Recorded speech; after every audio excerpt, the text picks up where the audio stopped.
Pokemon creature. And as I was getting up to this creature, it wasn't moving off the trail. And so like, you know, I kept getting closer and closer and closer. And when I got really close, I looked up to it, and it was just a rock.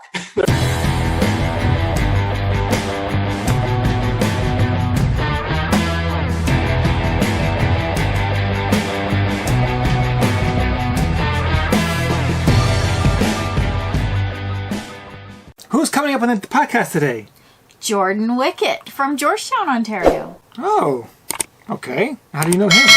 Well, we haven't met yet. However, I've followed him on Instagram, and I don't want to spoil it.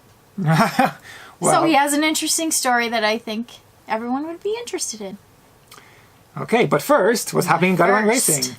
Well, we launched our We Run the North virtual 10K series this week, celebrating Canada's national parks. And tonight we are sporting some swag. So this is the neck gaiter, which you can turn into a beanie. You can wear it as a neck. You could actually get away with it as a mask if you wanted to. Probably not officially. And the toque. How Canadian, eh? Cool. So those are some swaggy items. But check it out on our website, GottaRunRacing.com. Give yourself a challenge of 10K a month for the entire year. 13, well, not 13 provinces, but with the territories. Yes, 13 provinces and territories. At We Run the North on Instagram. We Run the North virtual. Okay. Yeah. So, on to Jordan. Yep. Welcome to the podcast. Hey, Jordan. How are you? Hey, great, Jody. How about you? We're good. We started our bevies tonight. What have you got? Oh, awesome. I've got a dark lager. This is my Quebec Mega Trail mug. Nice. And the beer, I brought the can along too. It's Coyote Lookout. It's from our local brewery here in Georgetown. Are you serious? Coyote? Coyote, yeah, they do some kind of trail related beers, which is pretty cool. They actually have one that's called Hungry Hollow. Oh my gosh. Wow. Well, we'll have to hit them up for Chase the Coyote. Yeah, absolutely. Yeah. Absolutely. I've got a steam whistle. And before we start, did you hear that? Yes. I have my regular hazed and confused, because this is usually how I feel every time we do this podcast. Cheers. Hazed and confused. One of these days, we're going to have him as a sponsor. That's right. So we've actually yet to meet, but I'm still pouring here. This whole thing is going to be gone tonight, right now. But just for our listeners, a little introduction into why you're on the podcast tonight is because at some point we started following each other on Instagram, and I realized that you live in Georgetown. And funnily enough, I grew up in Georgetown, but I wasn't a runner at that time, and we'll get into that a little later. But Norm and I wanted to explore some of the Bruce Trail out in Georgetown, and I had no idea where any of the trails were. So that's when I messaged you, because you're always on those trails, and you were kind enough to give us some awesome directions, and we had a great day exploring. Not that long ago, I think I figured out that you had a blog, and I was checking that out. And what intrigued me, because we're always looking for people with unique stories of how they became runners, and seeing your blog about how you were a heavier guy in high school, and you lost weight, and you kind of changed your life around. And that to us is, very intriguing, as I'm sure it is to lots of our listeners. So we would kind of like to start with how you got into running, because I think it's connected to your story growing up. Yeah, no, absolutely, and yes, super glad that you both reached out, and Yeah, no, very happy to share my story, and yeah, maybe I'll kind of just start from the beginning, and then Yes. weave it into how I did get into running.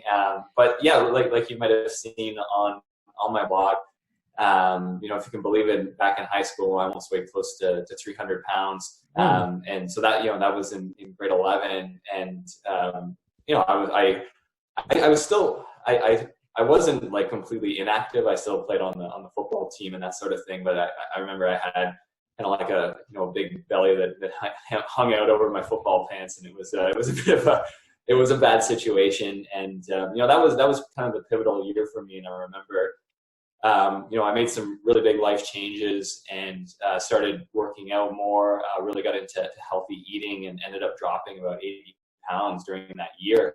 And managed to keep that off throughout the rest of high school and throughout university. And the way that I did that was, as I mentioned, a lot of healthy eating, a lot of weight training, and running as well. So that's how I first got into running. Mm-hmm. So kind of fast forward to 2014, and that's the year that I ended up running my first marathon. But with the years that came after university to 2014, I was my first few years in the working world, and that was a bit of a stressful time when the weight started to creep back on. So I ended up getting back up to about 240 pounds, and when I saw that on the scale, I realized it was time to do something again. As I was losing weight, I started getting back into running more, and found the lighter I got, the easier it was to run, and started kind of pushing it there. And as I progressed in my distances and things kept getting easier, I said, well, gosh, I think I could probably run a marathon, and that's I ended up signing up for the Toronto Scotiabank Marathon as my first kind of distance race that was longer than a 10K. I'd run kind of 10Ks previously. And so that's it. And that's how I got into trail running as well. When I was doing, when I started training for the marathon, I started running on trails and absolutely loved it. And so, in sequence with the low carb diet and the running, those two kind of working together is what has really brought me to where I am today with my running, in terms of having the the weight issues, I'd say, under control, and as long as I keep running, I think I'll be just fine. Fingers crossed. Yeah. With these long runs, do you find it easier to keep the weight off, or is it still a struggle? Yeah, it's interesting, because I sometimes when the training volume is really high, I actually I put on weight, and it just because I don't, it sounds like you guys experience that too. Is you're just so hungry afterwards, yeah. and I think we've all experienced that feeling. You come back from a long run and you just want to put like everything in your mouth, and that's what I experienced. So yeah, it's for me, it's interesting. I actually have an easier time kind of balancing my weight when I'm not doing heavy training versus the heavier training. Right. Not to mention rewarding ourselves with a beer or two at the end of those long ones, right? Yeah, absolutely. Absolutely. What is your ideal race weight now? I think ideal race weight is I was running like before COVID hit at about between 190 and 195. So I'm about 6'2", so I'm 6'1". I'm a bigger guy, bigger frame. So that seems to be working for me at right around that weight. So your first ultra run was with your buddies doing 50 miles. Was it 50 miles or 80 miles? That's right. Yeah, 50 miles. Okay. 50 miles. So when did you say, okay, you know what? I think I'm going to put all this training into a race? It's interesting, because I've been doing quite a bit of so just to go back this sequence of events. So it's kind of, I ran that first marathon. Then I think I ran the Ottawa Marathon the following year, and then the Scotiabank Marathon again. So I was in pretty good running shape at that point, and I started running quite a bit with my buddy Chris, who I mentioned, and then his brother-in-law Joe, who's also a good friend. And they were running ultras throughout that time, and they kept trying to convince me to run. In fact, I think they wanted me to jump right into like a 100-miler. Of course. Yeah. So yeah, I think just hanging out so much with those guys gave me a lot of confidence in terms of was just a matter of the right timing, and I think knowing that they would be with me on that run as well really helped out, and they kind of coached me all along the way, and with nutrition, hydration, pacing, all of that sort of thing. So that was really what led to the first one. So what was your first ultra race? My first ultra race was, I believe it was the Sulphur Spring. Yeah, it was Sulphur Springs 50K after that. So I finished that one in November, and then raced Sulphur in May. And how did that go? That actually, it didn't go well at all, if you can believe it. It was funny. I think I came off. That was supposed to be kind of a building race into something bigger later on in the year. So I went into that race. I think a little bit cocky after completing with relative ease the 50-miler, and that feeling. And it was Sulphur. It was one of those days where I think it got up to like 34 without the humidity, and I didn't know how to do my hydration right, and I just had like a disaster of an experience. But I finished. You finished. Yeah. There's always a learning curve. For sure. And you were on schedule to participate in UTMB next year, right? That's right. Yeah. I had signed up for the UTMB Val d'Aran race in Spain, and we had a big trip planned around that. It was supposed to be in July. I've got 3 kids, and so my wife with 3 kids and I, we saved up all of our air miles, and we were all gonna fly together out to Spain. It was gonna be great, but of course, with everything what happened with COVID, we had it canceled, and you might have seen that if I would have completed that race, then I would have gotten guaranteed entry into the UTMB in Chamonix. And I wanted to run that this year. So yeah, disappointing that that's not happening. And was that guaranteed entry just with the Val d'Aran, or did it combine with another race? Yeah, no, good point. Yeah, I had completed a couple other UTMB qualifiers beforehand, and I needed all of those points as well to run the Chamonix race. Okay. So the UTMB was now your dream race. Now that you're an ultra runner and you saw this on the website or something, somebody told you, was that what happened? Yeah. How did you come to know about UTMB? No, it's interesting, and when I was gonna. This kind of predates the running my first marathon. However, I'd been to I visited Chamonix way back in 2008, and so that the way that worked is I did an MBA in 2009, and I was working at the time, so I ended up taking about a month off before I started my MBA degree. The MBA degree took a full year, so I had a nice bit of chunk of time that I could do something with. So I decided that I was going to do like some sort of active vacation, and I didn't even know anything about UTMB or Chamonix, and I in fact I thought Chamonix was pronounced Chamonix at the time. And so yeah, I was signed up for like a 10-day hike, which is the UTMB route, and hiked it with a tour group. And it was funny, towards the end of the tour, we're hiking back into Chamonix, and we've all got our big packs on. We're walking downhill, and these 2 trail runners pass us, and they're running uphill. And I remember asking my tour guide, I'm like, what are these people doing? He's like, those are trail runners. They're probably training for the UTMB, because the UTMB was going to it was August, and it was going to happen in a couple of weeks from then. And he ended up explaining everything to me about UTMB. And I remember just not being able to wrap my head around the fact that there were people who could run the route that we just hiked in 10 days. They could, the best would run it in 24 hours, some even better than that. And then, the average runner would run it like, I think it's like 40 hours that it takes those people. So that was my kind of first exposure to trail running into the UTMB. And it would be a while before I actually started trail running. But if you would have asked me then if I would ever complete a 100-mile race, I would have told you that you were crazy.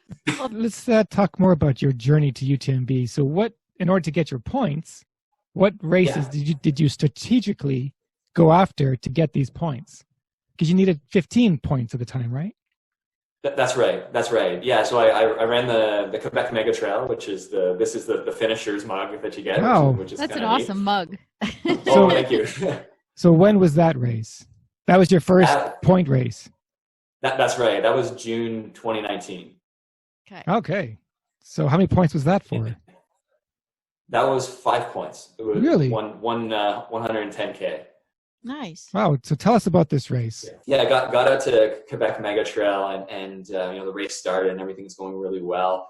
And then all of a sudden we get into kind of the main trail and it's super technical. There's roots, rocks, mud, everyth's super slippery.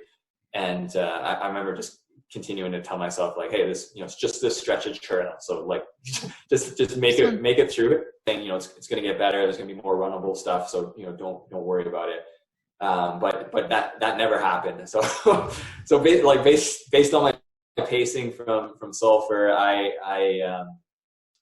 thought it would take me 14 hours maybe to run Quebec Mega Trail. I think if I remember correctly, I think my finishing time was like 22 hours 59 minutes.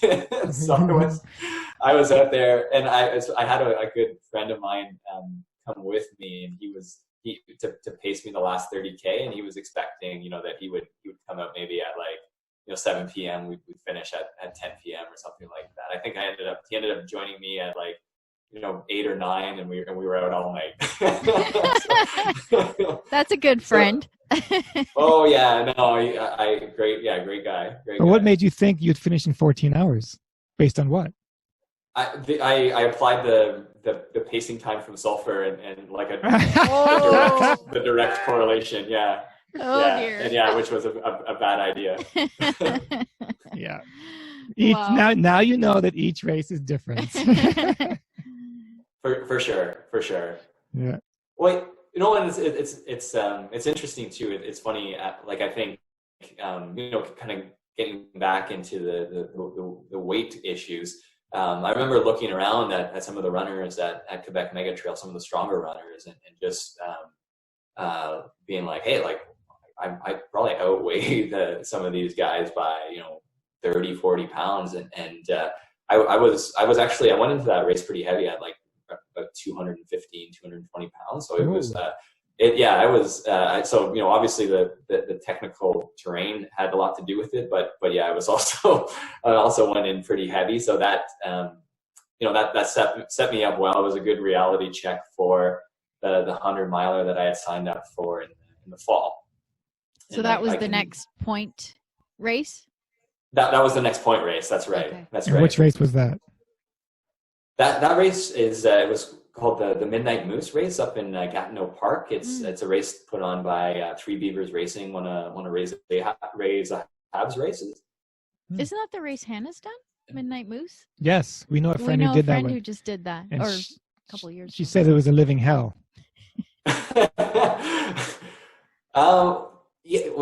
So it's funny how perspective has it, because it's funny. I wasn't gonna make the same mistake twice. One thing is I really got my nutrition dialed in, or my diet dialed in, and I dropped.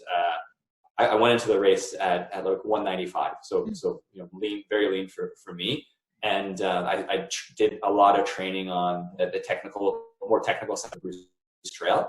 So over like Milton ways on going down Highway 25, there's some really good routes and rocks and sections over there. So I did did most of my long runs on that section, and Right. went into the Midnight Moose feeling really good about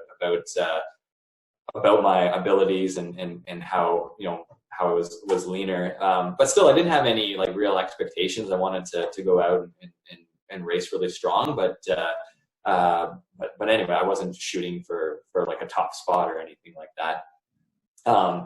But that being said, yeah, and ended up having a really good race. The race, if you're not familiar with it, it's the name kind of implies that it's a night race. So it starts at 10 p.m. on Friday, and then you go. So you're running 2 nights in a row if you're doing the 100-miler. So I ended up I raced. I'll kind of lay it out for you, but yeah, the first night went well, as you can imagine. Still feeling strong into the second day. It wasn't too hot or anything like that, which helps me out because I don't like it when it's too hot. Going into the second night, still continued to feel good and was doing a good job with my nutrition. However, something that was new to me that started during that race is I started seeing things. So Yes. with the 2 sleepless nights in a row, and No doubt. yes, yeah, and I started realizing that something was wrong when I think it was like 2 o'clock in the morning the second night on the trails, and I saw how you see critters on the trail. I saw what looked like a really cute looking critter, and it had like the big eyes, like like you would, I don't know, looked like my kids were really into Pokemon at the time. I remember thinking it looked like a Pokemon creature, and as I was getting up to this creature, it wasn't moving off the trail, and so like I kept getting closer and closer and closer, and when I got really close, I looked up to it, and it was just a rock. there was nothing there, and so that was kind of hallucination number one. But yeah, in any event, I ended up I won't draw this out any longer, but I ended up finishing second, if you can believe it, in that race. So it was my my best finish ever in an ultra race. I think it took me like 30 hours to do it. Felt really good while I was doing it, and wasn't expecting anything like that, but was certainly happy with the results. That's awesome. Did you have a pacer for that one? Because I can imagine going through the night twice. It can be a little dangerous the second night for sure. Yeah, it turns out I would have preferred a pacer, but that race didn't allow you to have them. I think there was something about they didn't want too many people on the course because Gatineau Park is they had a hard time negotiating that with the Gatineau Park folks. So there weren't any pacers allowed. Wow. Interesting. That would be tough. What's that cutoff time for that? What is the cutoff time? That's a good question. I think it might have been 36 hours, I want to say. That must be a real tough course then. Real tough course. It was. Yeah, it was tough. Yeah, lots of vertical. Hence the UTMB points. So 5 points there? Another 5 points after that race, yeah. Wow. And then it would have been Val d'Aran. Val d'Aran to get the 5 more points in Val d'Aran. Yeah, that's right. And then I think it's worth like a certain number of running stones now with the new regulations with all of those points, and the stones would have gotten me entry into like guaranteed entry into UTMB. So did Val d'Aran allow you to defer just to 2021, or did they offer you longer deferral? Well, it's interesting because UTMB is certainly I absolutely want to run it in the next few years. However, I've become obsessed with FKTs in the meantime. so that's kind of what's taken my interest at this point, and particularly, and I know this sounds a little bit crazy, the Bruce Trail FKT is something that I know it's a huge thing to bite off, but I potentially in the next year or two, maybe even this year, I'd like to take an attempt at it. I'm thinking the self-supported FKT of the Bruce Trail, as opposed to the supported one, and because that's a very, very aggressive time. Yeah. It is. When do you plan on doing this? Probably first week of September. If a lot of things have to fall into place for me to actually do this, but that's the tentative plan. Wow. I assume it's north to south. But yes, yeah, that's what I was thinking. How come nobody goes south to north? You know the answer to that. Why not just create the new FKT south to north? That's true. You will be the first. You might. You know, I've actually thought about that. It's not a bad idea too. It's just be like a hop, skip, and a jump over to Niagara Falls, and then make your way up. And more respect because it's harder. Why? That's a good Why point. harder? That's a good Because point. it's more uphill. Let's do the research on this. It is more uphill. Well, we'll be there to cheer you on, and you might think we're a hallucination, but we'll be there. We're gonna put some big bug eyes where you think you're gonna we're gonna look jump out of the trees and scare them. we're gonna dress up like the Simpsons. Nice. Oh dear. So UTMB is about 2 or 3 years away now, you'd think, with this COVID and everything else. And how long can you keep those points that you have? Yeah, because we know for UTMB, they've allowed us to defer up to 2023. So I got in as well. I don't know if you knew that. Oh, awesome! I knew you got into Western. I didn't realize you got into UTMB as well. UTMB as well, yeah. Oh my So gosh! Wow, that's awesome. Perhaps when we'll do it together. Who knows? Yeah, you never know. Oh man, that would be amazing. So I have up till 2023 to put my name in. They wanted me to put my name in this year. But I said Well, no. they offered 21, 22, 23. But I had 3 days to register for this year. Yeah, that's true. Which is not going to happen. Yeah. So I'm maybe 2022 or 23. Who knows? Mhm. Yeah. Awesome. So how long can you keep that- those points then? The ones you have. How long can you keep them? Shoot, you know what, Norm? I'm not sure. I'll have to look into it. Yeah, because those were, as I mentioned, pretty hard fought points. So yeah, definitely want to use those before they expire. The 2019 will drop off soon, right? It'll drop off, and then you have to get it again. Yeah, Mhm. you have to really figure that out. Yeah. Yeah, no, that's a very good point. I will figure that out. So tell us more about your blog. How long you've been doing it, and what do you write about? Do you write about nutrition? Do you write about your journey? Is that basically what it's all about? And what's the name of it, actually? Tell us everything about it. I'm the one that read it. Norm didn't. So tell our listeners. This is what I love about our podcast. I don't know. I've never met you before, but now I'm learning everything about you. This is what I love about it. No, yeah, this is awesome, and yeah, no, love the chance to talk about it. So thank you there. The URL of my blog is very original. It's jordanwickett.com. And actually, I call it ultra living. So that's the name that I've given it. And the different topics are, I talk a lot about kind of ultra running news. So I like to, I wrote about the Moab 240. I know you guys are fans of the Moab. It was really exciting this year's with Mickey and David Goggins going at it. Yeah, we'll get him on the show soon. We'll get him on the show. He's my dream guest. No offense. Mickey, if you're listening, thanks for following. He's following us now. Yeah, he did follow us after the tag. So. Oh, awesome! Yeah. So now we got to get him what on. an amazing story there. Yeah. And so, what else do you write about? Yeah, so the news piece I read about some of my adventures as well. So anytime I'm doing anything big or big meaning like I think I did like a 50K thing on the Bruce Trail earlier this year, and then the Caledon Trailway FKT. So that sort of thing. I also do profiles of some of the people I know who are ultra runners, and so my friend Chris. Another one of my friends, his name is Cebu. He's actually run UTMB. So yeah, it was kind of cool to talk to him about his experience. By the way, thank you very much for signing up for our virtual today. oh yeah, no, I'm looking forward to it. Yeah, I signed up for six of the we run the North Virtual 10K and yeah, looks awesome. Really looking forward to it. Sweet. Well, this is the toque, and Norm's wearing the buff. We got some swag on awesome. tonight. Yeah. Awesome. What provinces did you pick?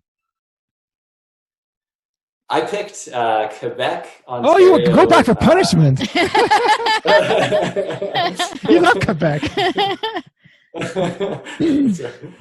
I picked BC, Alberta, and then the Maritime provinces, except for Newfoundland. So Prince Edward Island, Halifax, and New Brunswick. Nice.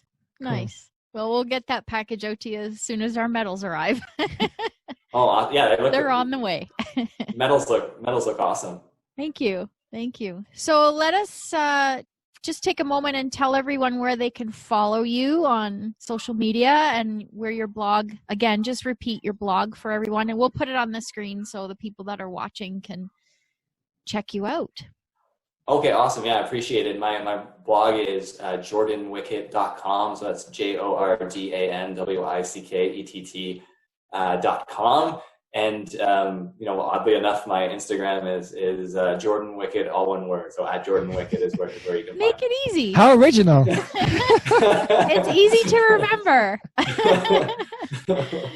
So you might have noticed that we do a little rapid fire at the end of our session. So we're going to give you a few questions and just the first thing that comes into your mind. Okay. Awesome. I'm nervous for you. Don't be nervous. 80s or 90s music? 90s. Worst place you've chafed? Oh, geez. You can say it. Yeah. What's it called? Chub rub. I think that's the politically correct way to say it. Gotcha. Star Wars or Star Trek? Star Wars. Star Wars. Yeah. Nice. Another sport you'd like to excel in outside of running? I think swimming is on the agenda when my knees get too bad to run. I was going to ask you, would you ever consider triathlon or Ironman or something like that? I've actually I used to swim competitively when I was younger. Like that was pre high school, and I've done a couple sprint triathlons. Okay, cool. Yeah, it seems like a natural transition for you. Yeah. A treadmill run or a -20 run? Oh, -20, hands down. I think I knew the answer to that. If you could have a superpower, what would it be? It sounds kind of lame, but it would be very fast running. So the Flash. The Flash. Yeah. Sorry, it's already taken. That? Split shorts, yes or no? Split shorts, yes or no? I wish I could wear split shorts. It just the chafe is so bad. So it's That's true. It does. Fair enough. So I say no. Say no. Okay. What do you look for at the end of a finish line in terms of a reward? Definitely beer. The beer. Okay. The beer. And give us your best Arnold Schwarzenegger impression by saying "I'll be back" in his. For sure. I'll be back. I'll be back. Not bad. You probably thought we were going to say "G'day, mate," so you were prepared with your probably, Aussie yeah. accent. You were practicing the Australian. Good twist there. Thank you.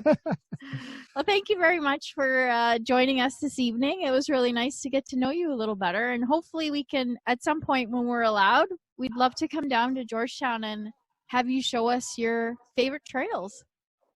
That sounds awesome. Yeah, I'd love to, and I hope to. Again, I think with the Bruce Trail, I might be pretty beat up if that does happen. But if that's the case, I'd love to come and volunteer and help out with Chase the Coyote. That sounds like just a great time. That would be awesome. And if you ever come down to Hockley, let me know. I'll show you the Hockley route. Oh, awesome! I'd love that. Yeah, you actually should. If you should consider doing a considerable amount of training at Hockley because of the elevation. It would be good preparation for your Bruce Trail for sure. Yeah.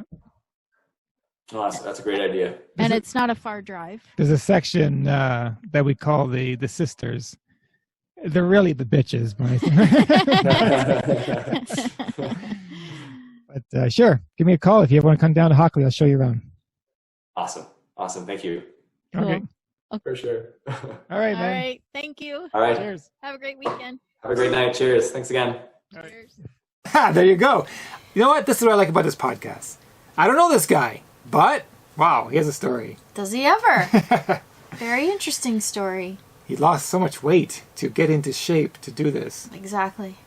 He lost it more than once too. Yeah. But so I like how it's funny how you run into somebody from high school and they don't recognize you anymore. Yeah. It's such a great feeling. don't peak in high school. Yeah. Ooh. Yeah. Cool. And then FKT is now his thing, and UTMB is waiting in the wings. Yes. But the FKT is exciting. We'll be there to not support him by supporting him. Yes. Yes. That's what he wants. He doesn't want us to come out. Cool. No, we can come out. We Yeah, just yeah, can't just give him can't. anything. We can't give him beer. You can't throw a gel at him. All right. Thanks for listening All right. and watching. See you next time.